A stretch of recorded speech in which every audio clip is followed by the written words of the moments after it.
Well, good day everybody. This is Joe Van Cleve and welcome to my little electronic calculator collection. I've been collecting electronic pocket calculators since the early 1970s, but unfortunately almost all of those that I got back in the early 70s, I don't have. I continued to collect calculators throughout the 70s and 80s and well into the 90s and the aughts, etc.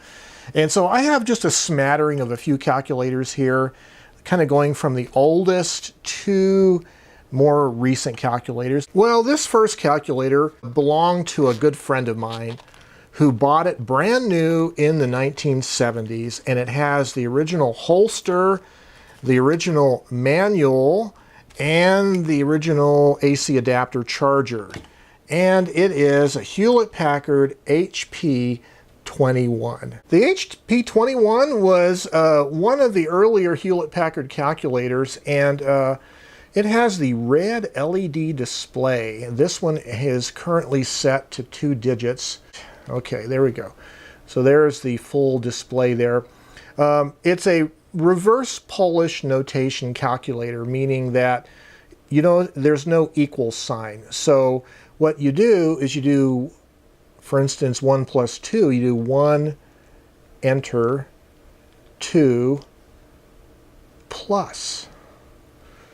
And so enter separates the two numbers, and the operation that you perform is equivalent to hitting the equal sign. But there's a lot of other features of this calculator that makes it pretty powerful. One of the things is it has the idea of called a stack, which is like the number you put in is the top of the stack, and the one below it, if you hit the enter button, you'll make a copy of it below that number in the stack, etc. So it's reverse Polish notation. There's an on-off switch here, actually here, and there is a degrees radians sign here. As far as being a scientific calculator, it is, but as you can see, it's not as extensive of a scientific calculator as some of the later calculators were, but it's a great basic electronic calculator with some scientific functions. Now, it has an AC adapter charger that came with it.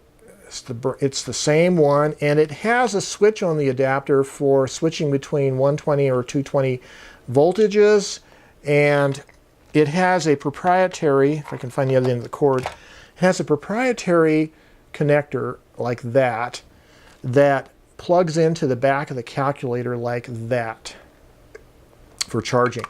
Now, the battery in here is a sealed battery pack, and it has 2 AA NiCad batteries. And a few years ago, when I dug this out of storage, these 2 NiCad batteries were dead, and what that means is even operating the calculator on AC adapter, it needs the batteries as a capacitor, if you will, to run the calculator, and so the calculator wouldn't work at all. So what we were able to do, a friend of mine and I, we were able to take this battery pack out, open up the battery pack by cutting some of the plastic panels off the battery pack and extracting the AA batteries and then putting in our own rechargeable NiCad AA's. So we were able to rebuild the battery pack and get it back to good operating order, and it's nice that it does work now. So, very cool. The back of the calculator has the original rubber feet that are slightly worn. You can see they're kind of dirty, but they still are there. And there is an engraved metal nameplate with the original owner, my friend Larry, who originally owned this calculator. So it's very cool. Dates from the 1970s. He is a scientist and engineer and used this early on in his career, along with in college. And it also has the original Hewlett-Packard owner's manual, which is a very cool book. I like these HP books from this era because they were coil bound, and you could lay the booklet out flat on the table and study it and work with it. So very cool having this. Oh, and even the original registration or whatever for the calculator even is in the back of the book. So very cool. Okay, the next calculator in my collection by age is this Rockwell Model 9TR, and it also is a red LED type of calculator, which I really love these because it really goes back to my high school years when calculators were mostly red LEDs, because that was one of the few display technologies at the time. So this is a fairly simple calculator, your basic 4-function addition, subtraction, multiplication, division, percentages. There is a charger jack on the top, or an AC adapter I should say, and I don't know what voltage it is or even what polarity it is. This one I think I got at a thrift store. And so the power switch is on the side here, and on the back, so there is a basic operating examples little decal that tells you the basic functions of it. This has add, subtract, multiply, divide, repeat operation, automatic constant, percentage, discount, and markup, basically. And this was put out by Rockwell International Microelectronic Products Division of Anaheim, in California. It was assembled in Mexico of foreign parts. Don't really know the age of it. I could probably look it up. And it has, of course, 4 little rubber feet here and screws for taking off the back. There is a 9-volt battery that powers it underneath this compartment that's really hard to get off. So they were making sure that that thing was very secure. But it's your basic 4-function calculator. I like the red LEDs. They're kind of retro. Obviously, they do consume more battery power than displays of more modern calculators. But these are kind of cool, and you could certainly operate these in dim lighting and still see the display. Now, one thing I noticed about a lot of these red LED displays, like the Hewlett-Packard, is the red LEDs are recessed in the calculator. They're not close to the front of the display window. So if you get it off axis even slightly, you're not going to be able to see the display very well, because you're kind of looking down in a tunnel, if you will, into where the display LEDs are. But that's a Rockwell International calculator, model 9TR, kind of an interesting olive greenish color to it. This next calculator is a Sharp model EL8131 calculator, and what's cool about it, let me turn it on here, this is one of the display technologies that was very common in the early 1970s when I was in high school, and that is a fluorescent display. Yeah, these blue-green fluorescent displays were really cool. Now, they did eat batteries a lot more even, I think, than the red LED. Maybe they were about the same, but I really kind of like the blue-green fluorescent displays. I used to have one in the early 70s, might have been a Sharp, and really larger display, larger size numbers in this type. Well, as you can see, I paid $5 for it at a thrift store. So this one has the 4 basic functions along with square root and some memory features. So basic 4-function, oh yeah, and percentages also, and square root. The calculator has the power switch on the left side here. It has an adapter jack. Adapter charger should be 3 volts, according to the back of this. And this calculator was made in Korea. And so I'm guessing it was probably made in the 1980s.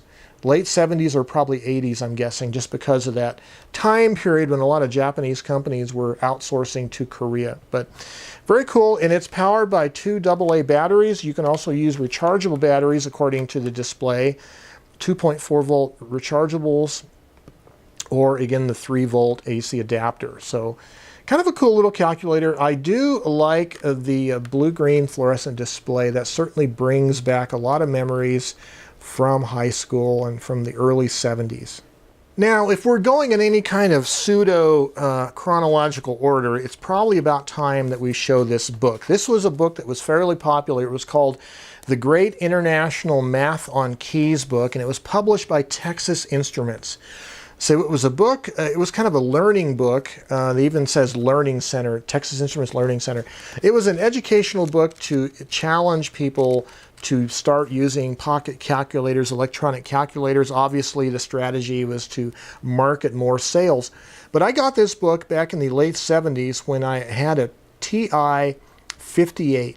This was a scientific programmable calculator, and I even had the thermal printer base that the calculator clipped onto, and you could run programs on it. It would print out on 2-inch wide thermal paper.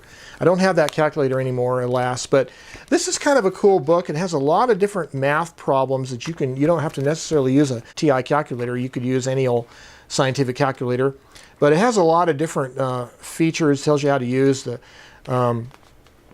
your all the scientific keys on a calculator, and it was $4.95. But it reminds me of back in that era, I would say the 1970s to the 1980s. It reminds me where Hewlett-Packard and Texas Instruments were both competing for the calculator market in the United States, and third-party players like Sharp were just trying to make inroads.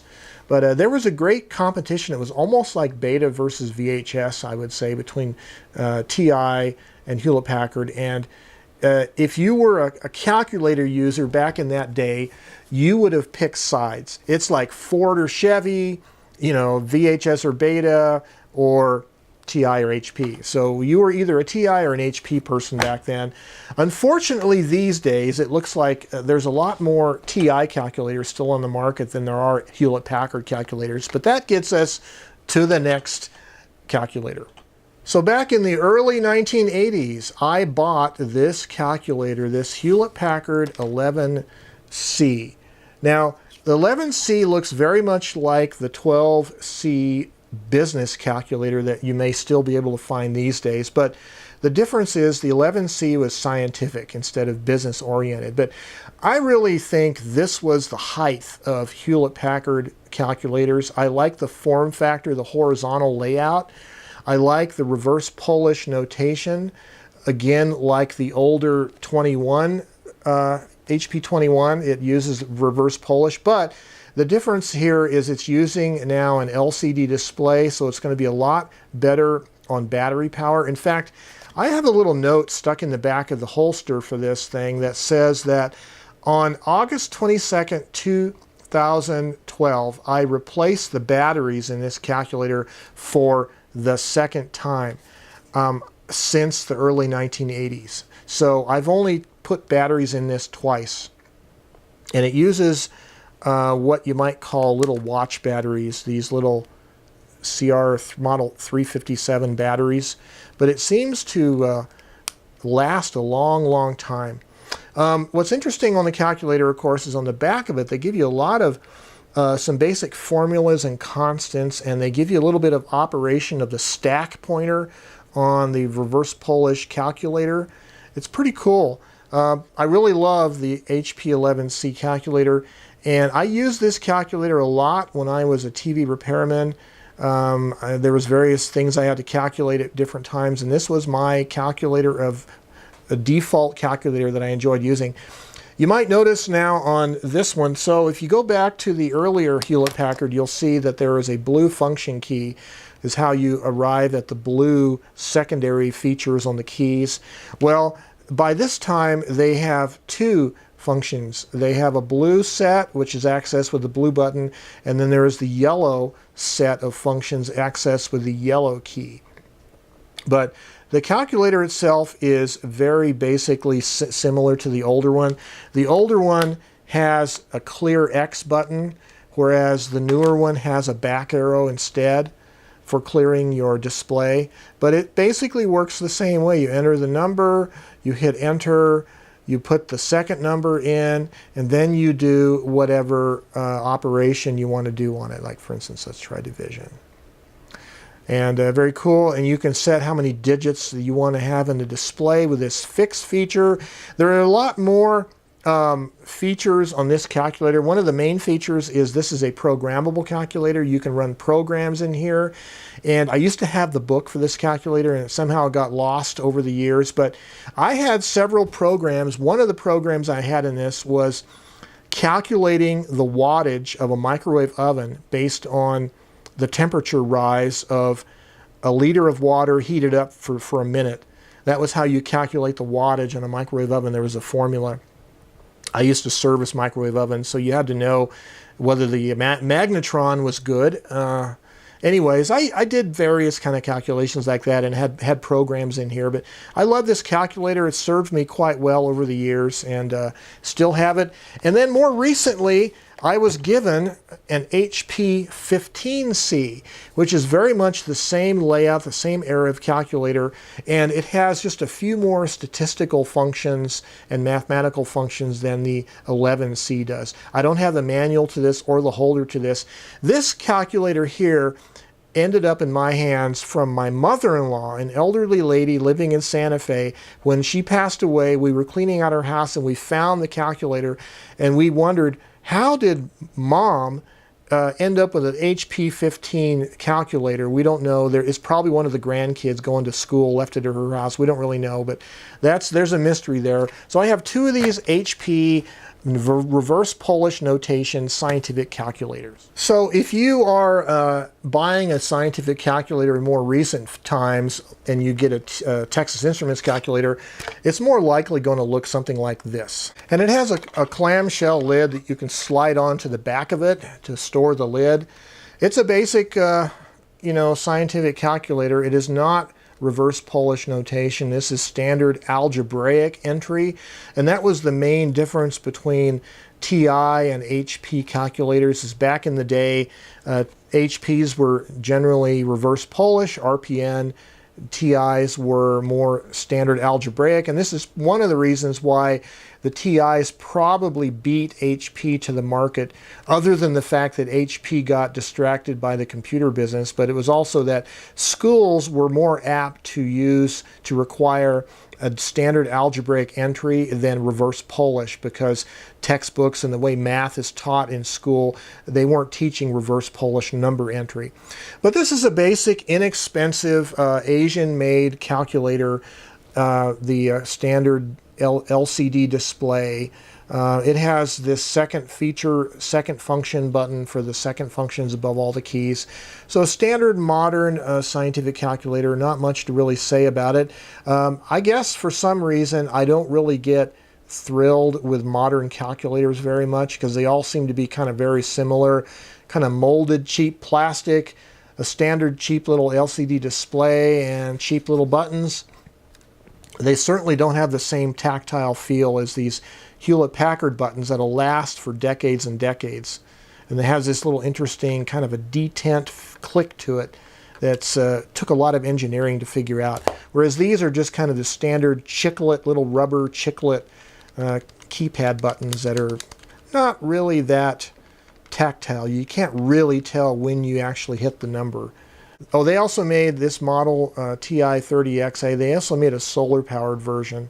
This is the non-solar version, so they have an on-off button here, or an off button right here, so you don't run out the batteries. Speaking of which, the batteries, it's basically sealed up. You'd have to take the screws out to change them. So one thing interesting about these TI calculators of this vintage here is they have this little reference card that fits inside the plastic lid, and it just tells you all the basic functions. So this one will do trig and hyperbolic functions. It'll do degrees, minutes, seconds, and decimal angles, statistics and probability, and it'll do your basic mathematical functions along with logarithms, etc. So, it's the basic, fairly full-featured scientific calculator that has become kind of generic these days. So here's another little TI calculator, and it has the very similar kind of construction of the other one. Is a sliding clamshell lid that you can reverse and fit on the back of the calculator. This one, interestingly enough, on the back has written in marker, it says special education. So I got it from a thrift store, but it was probably used at a school, a local school. And it is a solar-powered calculator, and it has your basic 4 functions plus percentages and square roots and memory. So it's a basic little calculator made in Malaysia. Nothing special. There's some little grid-like dot textured things on the keys, but the keys are very kind of chiclety and kind of not real. They don't give you a lot of tactile feedback like the old classic Hewlett-Packards did. And these days, pocket calculators or electronic calculators have become so generic that you have these brands that nobody ever heard of back in the day. This is Datex, D-A-T-E-X-X, and this is Sentry, whatever that is, right? So these are brands that nobody ever really heard of back in the day. This is a little handheld one that has your basic 4 functions plus percentages and memory. So a little LCD calculator, solar powered, and it actually comes in pretty handy for keeping it in my little pouch with my notepad for taking photographic calculations, but the display is not really that bright. You need some bright light to see it, right? And then this calculator right here, these are made by the millions and millions, and different brands, even Texas Instruments and a lot of other companies, make these little miniature desktop calculators that have the angled display. They all look very, very similar to one another in terms of form factor. They have a similar kind of displays, solar power, percentage, and square root, and your basic 4 functions. So very generic calculators. They're made by the millions. You can find them everywhere these days. So nothing special in my view, but again, it's just indicative of where modern electronic calculators are at. Finally, we're going to get to my latest calculator purchase. Was actually, I ordered it off Amazon, I believe. And so this is a Casio, and it's like a business calculator, a business desktop calculator. And this is the DJ120D 12-digit calculator. One of the other features this has is 150-step check. So the last 150 operations that you did, you can step through them. So it's like a memory of all your previous calculations is right there. And one other thing that's kind of fun about it, making it more of a business-oriented calculator, is you have single, double, and triple zeros. So for instance, if you want to enter the number 1,000, you just go 1 and 000 instead of having to hit the 000. So it kind of speeds up the process quite a bit of data entry. And then the keycaps are all slight, for the numbers at least, they're all kind of sculpted inwards, and then the 5 has a little raised circle that's designed to give you a little tactile feedback as where the center of the keypad is. And then the 0 keys and the decimal point, instead of being concave, or convex down here. So they're kind of doing a little bit of sculpting to help you feel the keyboard and be able to operate it very fast. Now I've seen these calculators used in videos by business people, and they are very, very fast. I mean, really lightning fast with these calculators. So as far as for business use, other than the fact that it doesn't have a printing paper tape, this is very similar to the kind of business calculator adding machine of the modern kind that you would see elsewhere. So it has your 4 basic functions: addition, subtraction, multiplication, division, percentages, square root, markup, grand total, memory operation, and as I said, also the memory operations with stepping through your calculations. So it's pretty much full-featured and nice little business calculator for entering in numbers and adding up all your treasure. Now, I know I said earlier that it seemed like Texas Instruments sort of outmarketed Hewlett-Packard in the calculator wars, but more recently I've noticed that Hewlett-Packard has kind of made a little mini resurgence by marketing scientific calculators that do both reverse Polish and algebraic number entry. And this is one example, the HP20S, which belongs to my grandson. This is the booklet for it. Unfortunately, my grandson can't find the calculator right now. It's probably stuck in a backpack somewhere. But anyways, so Hewlett-Packard is making more modern calculators, and they do have a nice style to them. They don't quite have the classic buttons of the old ones, but they do have that real classy looking overall Hewlett-Packard look to them that I think is really cool. So anyways, my recommendation is, if you're interested in a scientific calculator, go to the trouble of finding a Hewlett-Packard. Those have always been my favorites. But if you can find one of these old ones with either the fluorescent tube display or the red LED display, get one of those too. Those are fun. Now, I've been using the term scientific calculator here when I've been discussing these, and there's a basic test you can do with any of these, just about any of these calculators, to see whether it has internal round-off errors or not. And that's a really good way of testing the accuracy of the calculator. And so what you can do is do a problem like take the square root of a number that is not an even square, and then multiply it back by itself and see if you arrive back at the original number. So for instance, if you do it with this scientific calculator, if you do, like, for instance, I have to do this backwards, 56, enter, and then take the square root, which is right here.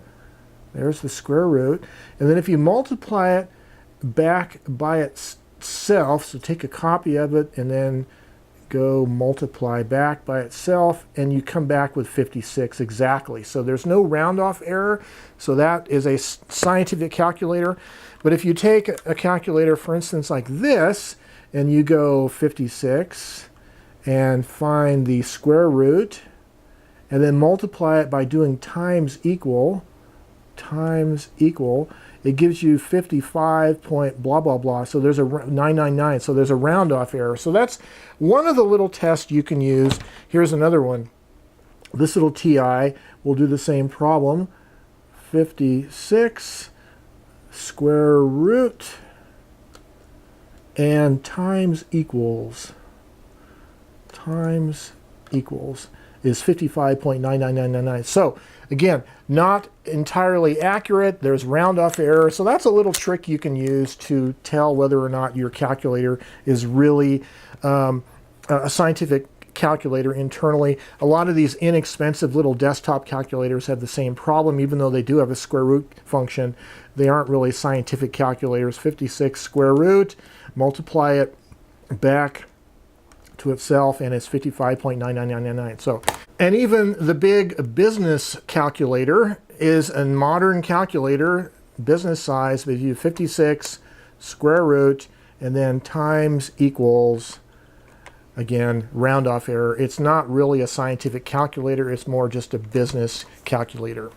Now, in this compact calculator Cavalcade, I did not discuss at all the whole world of graphing calculators, which was an innovation that began somewhere back in the latter half of the 1980s. But that's a whole nother subject matter. So it seems that in my calculator collecting since the early 1970s, we've evolved up to the stage of these kind of calculators where they kind of have less value, I think, than they used to. It's strange to say that. They're very practical. These are eminently practical calculators. The batteries last almost forever because of the solar power. They have your basic functions that you would ever need for basic simple math, and stuff like calculators like these, like your TIs and your Casios scientifics that are available. They're very practical for calculation and scientific work. But there's something about these older calculators here, especially the ones like the classic Hewlett-Packards with their wonderful keys and the feel of the keyboard and the build quality, and these interesting old calculators with the blue-green fluorescent display, or even the earlier red LED display. There's something about these old calculators that just seem to, I don't know, they seem like they're more fun to use. And a lot of it, I think, is the buttons, especially the Hewlett-Packards. They just have a feel to them that is really special. But, you know, it's easy to find calculators of all kinds in secondhand stores, thrift stores, antique stores, charity shops. But finding the older ones that are still in good working order is kind of difficult, especially something like this. Finding it with its original charger and being able to rebuild the battery pack, putting new cells in it so it'll actually function. That's kind of a challenge. And then there was also, as I said, these off brands like Rockwell, you know, which was a big defense contractor. And you wouldn't think of them as building, you know, personal electronics, but they did. Well, this is Joe Van Cleve, and just a little bit of my electronic pocket calculator collection. Until next time, happy figuring, and you have yourselves a great day.